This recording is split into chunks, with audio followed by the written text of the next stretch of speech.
Good morning, everyone. I'm going to do things in reverse order today and light the chalice first.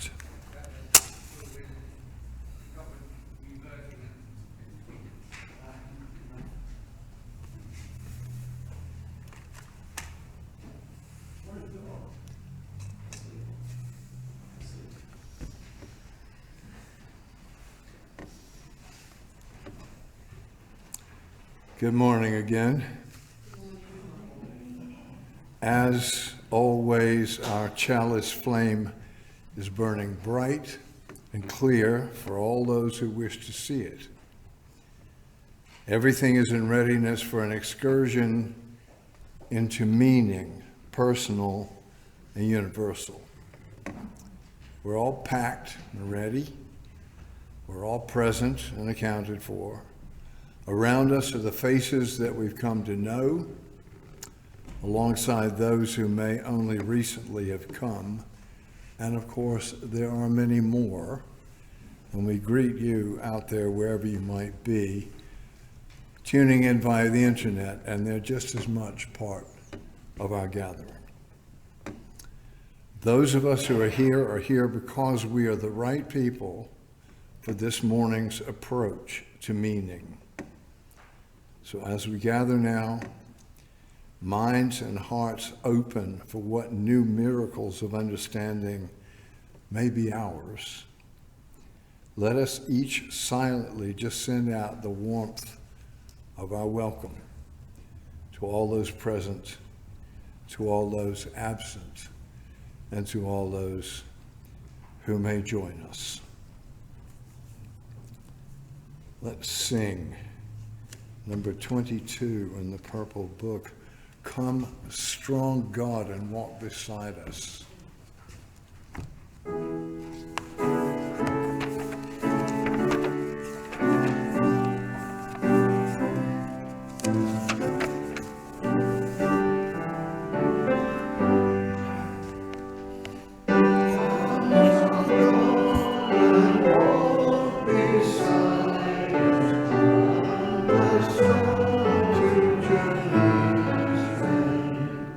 Come and God.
About 800 years ago, give or take, there was a guy named Mevlana who had another name, which is probably more familiar to us. He was known as Rumi. He was a very great Sufi mystic and poet. And his translated work is still being read virtually everywhere. And I thought about him particularly because of the Taliban's destruction of the Sufi temple over the weekend in northern Afghanistan, in which 35 people died. The Taliban and the sort of very strict right-wing Muslims are down on Sufis, and the Sufis are our natural cousins because they, like us, believe in a personal and ongoing continual revelation between the soul and God, not fixed doctrine from the past. This is from one of his collections, which is called Life Prayers. And it's about our attitude about accepting what comes. This being human is a guest house. Every room is a new arrival, a joy, a depression, a meanness, some momentary awareness comes as an unexpected visitor. Welcome and entertain them all. Even if they're a crowd of sorrows who violently sweep your house empty of its furniture, still treat each guest honorably. He may be clearing you out for some new delight. The dark thought, the shame, the malice, meet them at the door, laughing, and invite them in. Be grateful for whoever comes, because each has been sent as a guide from beyond. Thank you, Rumi. Would you play some music for us, Lo? Yeah.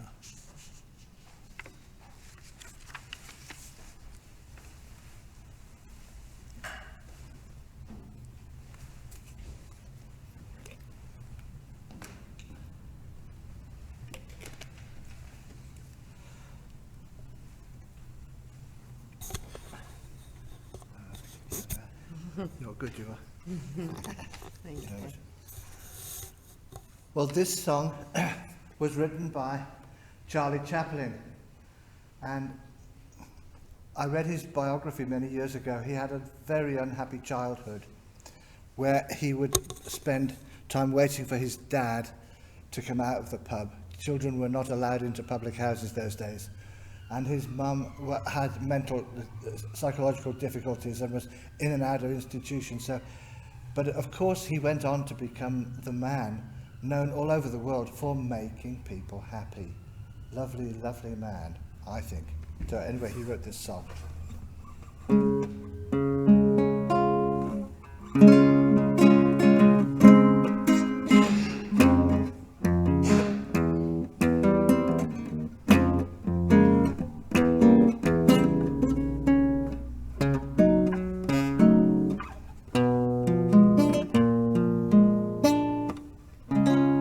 Smile though your heart is aching, smile even though it's breaking. When there are clouds in the sky, you'll get by. If you smile through your fear and sorrow, smile and maybe tomorrow you'll see the sun come shining through for you.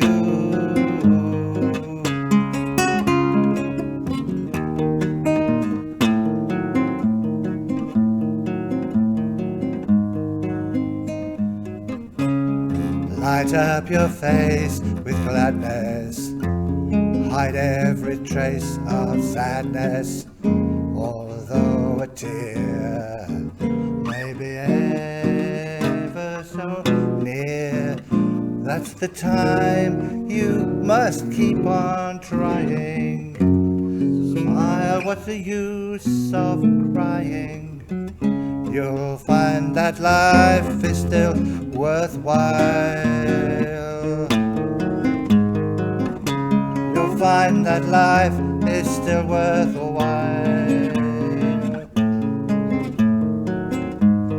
You just smile.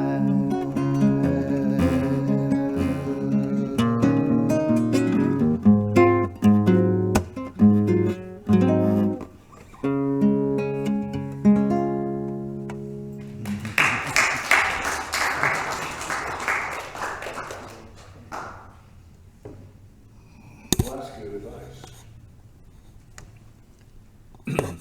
From Charlie Chaplin.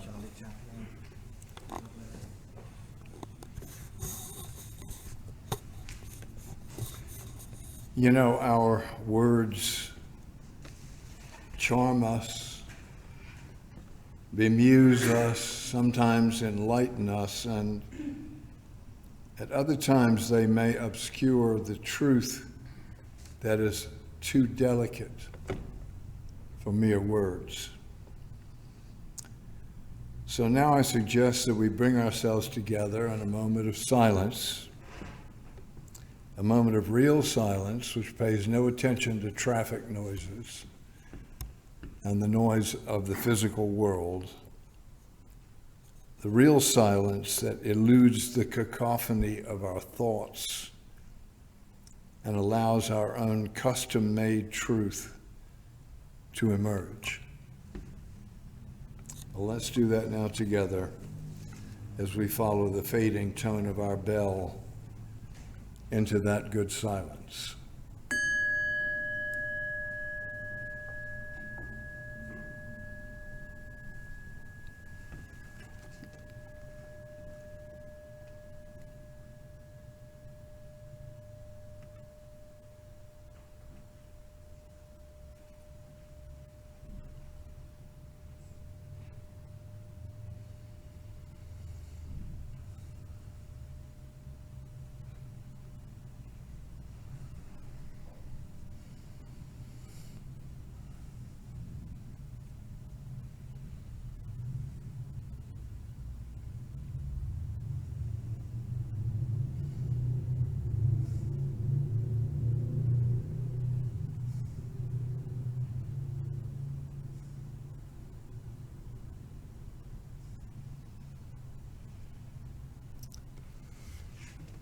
One eternal Spirit, hear us what we ask this morning.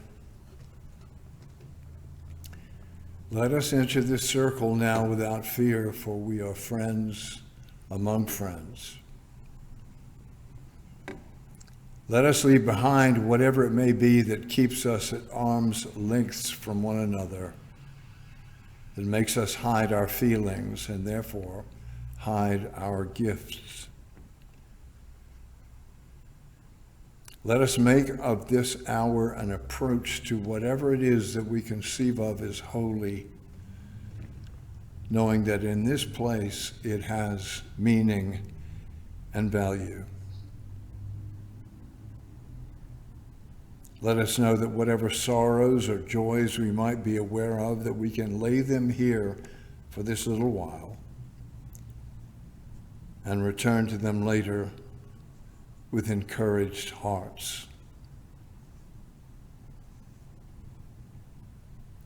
Let us laugh when something is funny and cry when it is sad, without trying to control, prevent, or predict the outcome of this morning. Let us offer to others what hope and truth we can find in our own reflections, knowing all the while that it will be accepted in gratitude. and let us be kind also. This is our prayer.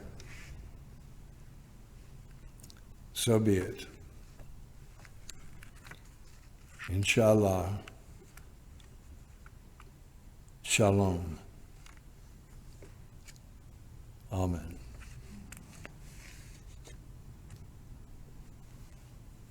Number 35 in the purple book, find a stillness.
I found myself thinking about my mother this week, not something I do a lot of.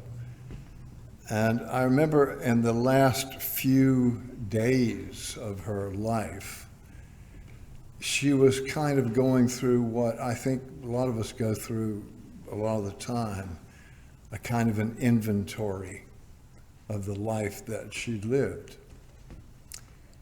And I could tell by the way she was talking that she had doubts that she had somehow been good enough as a mother, good enough as a person. And I thought, well, that may be something that awaits all of us, that sort of questioning. And I thought I ought to direct myself to that this morning. I probably told you in the past, I'm sure I have. I have a very good friend of many years. His name is Brad. When we were young guys, we engaged in a lot of projects. We used to do things like build a log cabin or start a business that went nowhere and so on. That was what we did back in our 20s.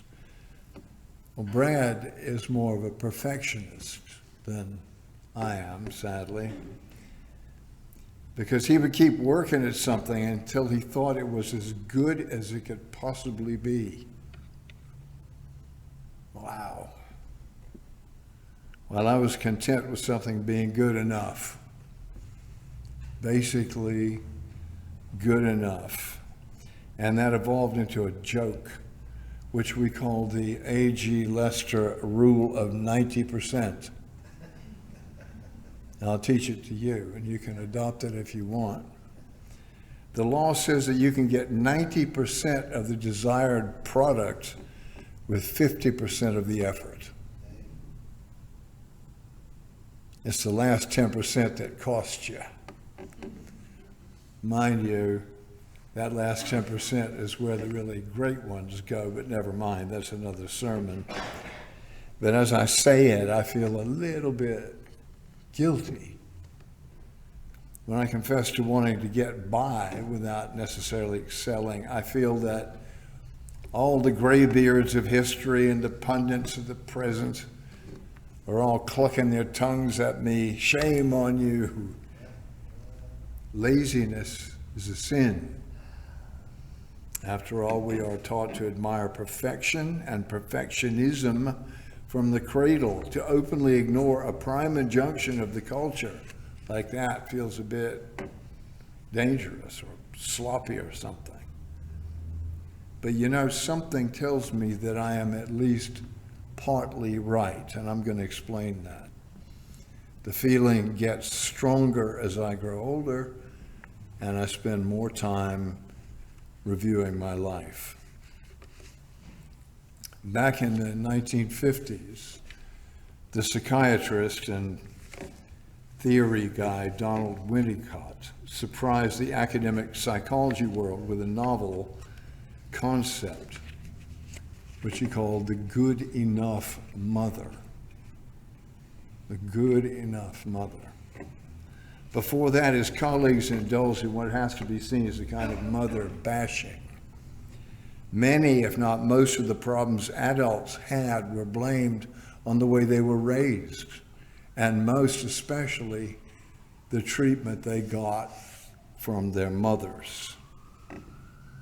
Thinkers like Melanie Klein focused on what was called mirroring. You've heard that, in which the first few hours of life, the baby looks into the eyes of someone and is mirrored back, and then understands that they are a whole person as well. And you had good mummy and bad mummy. The good one was always there, offering the breast and surrounding the infant in a warm glow of adoration and acceptance. The bad mummy left the room, got tired, dealt with siblings, bring on something like a nervous breakdown in the baby. In the view of many psychiatrists, a disproportionate amount of bad mummy creates lifelong neuroses. You've all heard that, I'm sure. And it made it possible, even made it trendy, to blame one's parents for one's unhappiness in later life. It also brought on a time of overparenting, which threatened to make children dependent on parental adoration throughout their lives. When I first studied counseling in the late 1980s, you were nobody unless you had a damaged inner child. That was, something you had to have, something that was somehow wounded about you and need of care.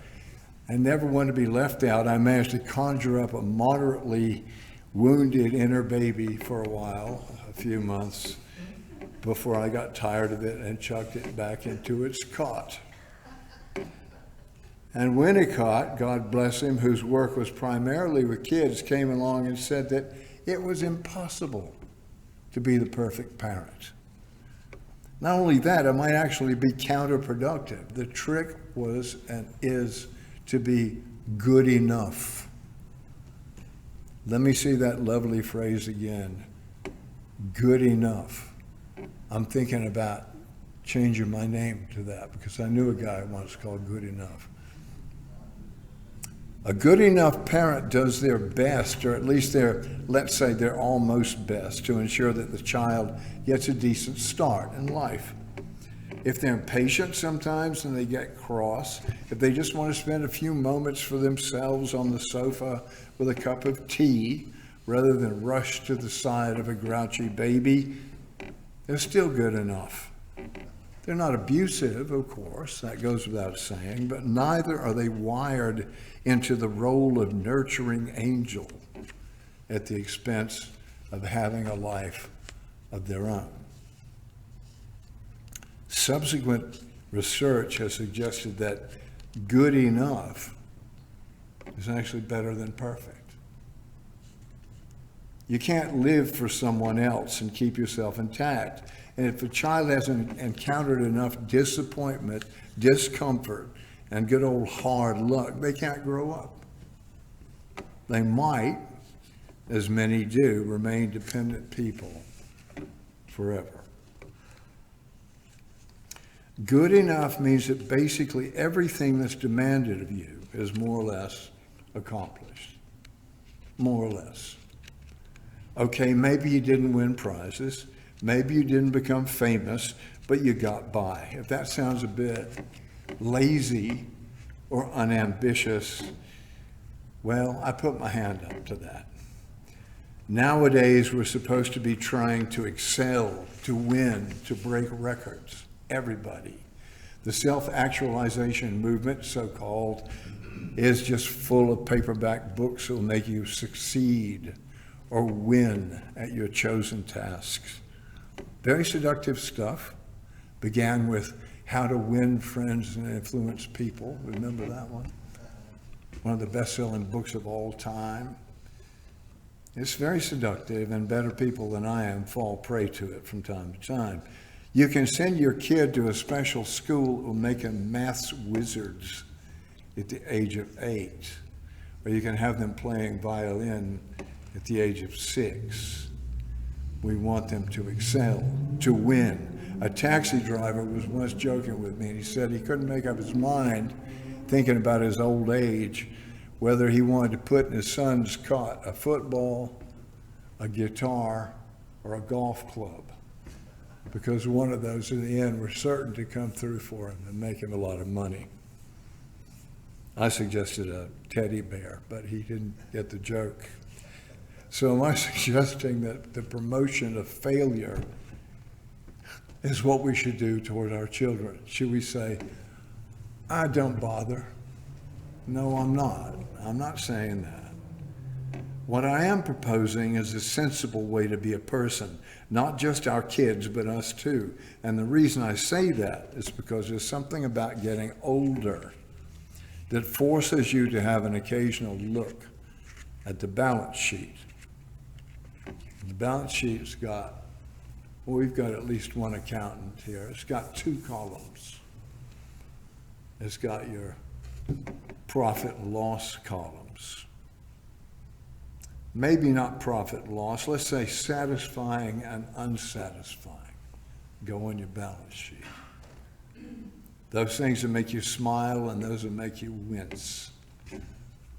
My personal audit of the balance sheet happens about 5 o'clock in the morning from time to time. That's when the night demons howl and rampage through the suburban bedrooms. They don't bother me all that much these days, though, I have to say, because I know if I get up, make a cup of tea, have a look at the Guardian, helpfully waiting on my doorstep, that I'll get rid of them. So lately, while they flap around in my bedroom, I think about times past, just like Marcel Proust. Well, now I'm cautious about saying what I'm about to say. People frequently flatter me by saying, oh, Art, what a remarkable life you've had.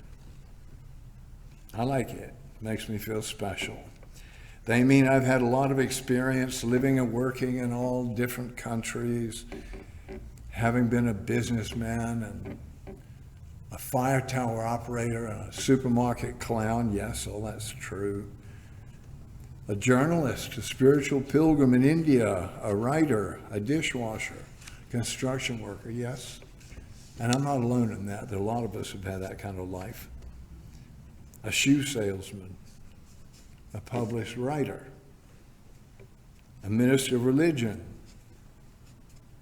hitchhiked from Florida to California, spent a night in jail, got drunk with Jack Kerouac, built a log cabin in Spain, owned 2 bars, one of them with Brad. Oh boy, they say you should write a book. Well, I did, actually. But when I brag about it, as I just now did, it does sound rather glamorous and interesting, at least on some level, but I haven't mentioned the other column in the balance sheet, so it's only fair that I do that now. Broken marriages, estranged offspring, poor relationship with virtually all birth family, rejection slips enough to paper a wall, opportunities wasted, a CV saved only by spin. Some personal failures that I wouldn't mention here. things I'm really ashamed of, people I should have loved more or better. That's column B. And when you look at a balance sheet, you get an impression about how things are going. It might be the same when you look at your own balance sheet, just an impression of things so far. It can give you clues about ways to tweak your viewpoint or tweak your behavior a little bit. That's true even if you're old, by the way. Anybody old in here? Yeah. Maybe especially if you're old, because as life gets near its end, many of us begin to wonder, like my mother did. Did I do the right thing? Did I do enough? Well, the conventional wisdom says there are two things to be sorry for on your deathbed. One thing is wishing you hadn't done some things that you did. That can be fixed, at least to some extent, by apologizing. Then there are those things you never did that you wish you had done. Impossible. Too late. And the moral of that bit of conventional wisdom is do everything and succeed at it as you do. But I'm standing up here today to tell you that's a load of old rubbish. That is rubbish, pure and simple. Regrets have got no place in your final balance sheet. In fact, having regrets is probably something to regret. Your failures and your mistakes are as much a treasure to your soul as your successes. They are the learning, the building blocks of your experience. They are the way your soul is formed. So let's have a show of hands now. How many of you have won the Nobel Peace Prize? Only one. That's not bad. How many of you have done long prison terms for heinous crimes? Nobody? Well, we're lucky. You see, we're just people here. People getting some things right and some things wrong. Always something to make us swell up with pride sometimes, and always some things to make us duck our heads in shame. I think a thorough perusal of your balance sheet will reveal that, you know what? Your life has been good enough. Yeah, maybe you can improve it. Okay, snap to it. But if you get hit by a bus before you get a chance, it's not a total loss. I bring us back to that ancient idea expressed so often by the heroes of consciousness from all the great world traditions. What they indicated was that life is a kind of a school. The ordinary experiences of all of us are not random. They're set in place, as Rumi told us earlier. Set in place maybe by our own selves, unconsciously being drawn to situations where we need to do work. But maybe, if you go along with me, maybe they were set in place by God. Maybe they're for your good. Maybe you wouldn't be the same if you had missed any of them. The rich diet of experience is full of opportunities for growth and the gradual acquisition of wisdom. It is what is called soul building. And it seems to me that to try to make life into a contest, or worse, what Americans call a crip course, one designed to be easy, is a big mistake. And it also seems ungrateful. Because whether you're Emily Dickinson, who hardly ever left her bedroom, or Amelia Earhart, zooming into the clouds, your life is not too hot. It's not too cold. It's just right. And living it is what you need to do. Living it is what you turned up here for in the first place. So I say, not original to me, don't worry. Be happy. Yes, it's good enough. Amen.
Wish we'd filmed that. I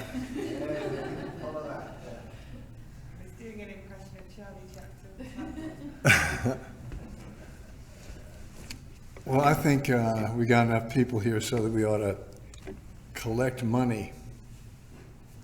What do you say, Mark? Yes, please.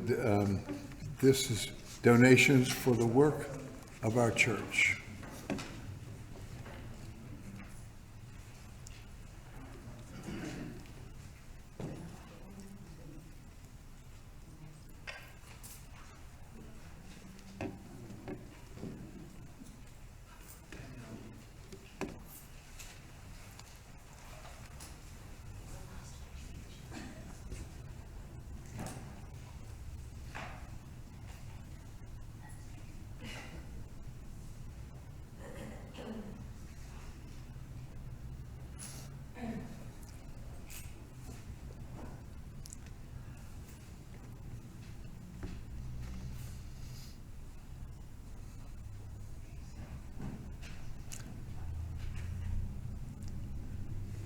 Thank you.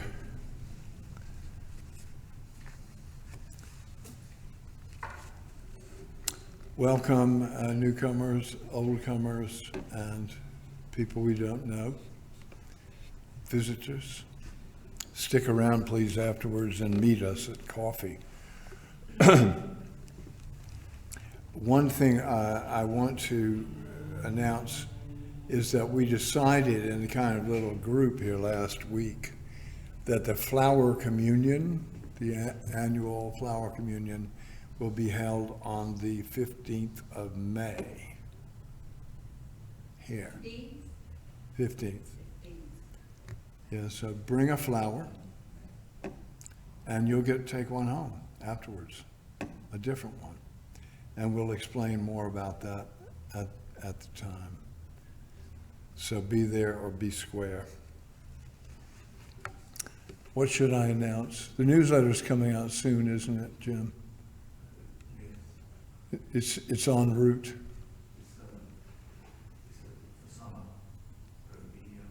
The summer one. Okay. Okay. Happy anniversary to Jim and Peter. How long is it? 4 years. Amazing. Pauline? Well, it's just as I was sat here and I've been looking at the banner Yeah. and remembering the group of women that got together to make that banner. Can you remember with Jill? There was a lot of women in the church then, and we all had some input in that banner. It's a wonderful thing. I think Henry cobbled something together to put it on, you know, the... Oh, yeah, the crossbar. Yeah. And then you spoke about Rumi, which is another memory. Right. You know, we used to have a Rumi group. A roomie group. And then Long Sign, Smile. Yes. And that took me back to 14, 15 years old. Did it? Singing that in a school concert. Oh, really? So, you know, there's been a little few... Duet, next time. Yeah, so, you know, Yeah. they just all came together. Since you mentioned it, why don't we train the camera on the banner? Because the other side is... Laura, would you turn it around so people could see? The other side is even more splendid. And we use that in General Assembly meetings once a year, but we're not, Carry it, yes. they're not having them these days. Yeah? Turn it around. Yeah. You've got the, oh, right, I can see the outside. And that's this thing up here. Wow, I never realised that was there. I think we got it ready for the millennium. Ah, That's beautiful. extraordinary, yeah, yeah. This, It's all done with applique or whatever it's called. Yeah. Good Lord. this was done by Lawrence Lee, the artist, who also did the 3 windows up there, which we often refer to as the OXO windows. And he's the one who did the stained glass in Coventry Cathedral when it was rebuilt. So he was quite a well-known figure. But I think it's amazing that that banner is so close to the original, because this is a very complex thing. And it's got lessons, a paragraph from the Wisdom of Solomon there. And someday we'll go through that. And it proves that wisdom is female, by the way. Yes.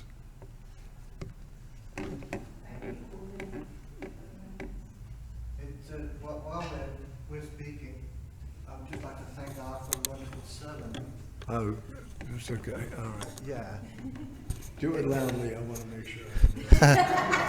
I'd like to thank God for a wonderful sermon. Yeah. Anyway, it reminded me that some years ago I heard a radio program, and it was a panel program, and on the program there was that very intelligent Irishman, Terry Wogan, and they were asking people if they'd got nice things to say about what they'd read on tombstones in cemeteries. And Terry Wogan said there was a man and his wife, and on the wife's tombstone, it was gravestone, it was put so-and-so, wife of such and such a man, Mr. Jones or whatever, their warfare is concluded. And on the husband's next to her was the 2 words, good enough. Happy thoughts.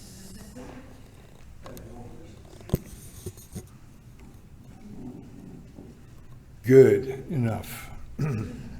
Let's sing this wonderful song, wonderful, inspiring song about what we're going to do to make the world better.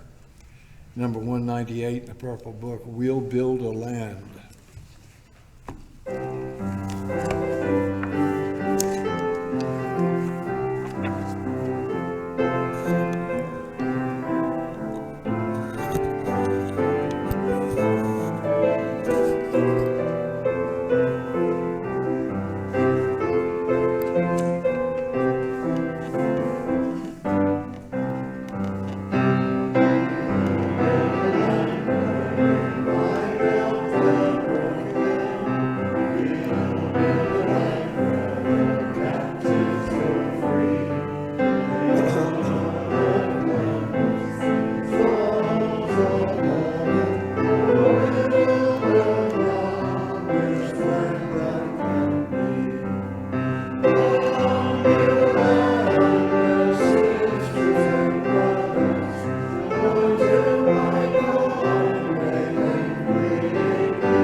Jill, thank you. I don't know if we tell you enough how much you give to this church, honestly. Now strengthened in our resolve, now maybe clarified by new understanding, certainly warmed by love. Let us go on with the game of life. Let us live more fully, knowing that what we need for our journey is already before our eyes. And let us look after one another because we know we can until we meet again. Amen.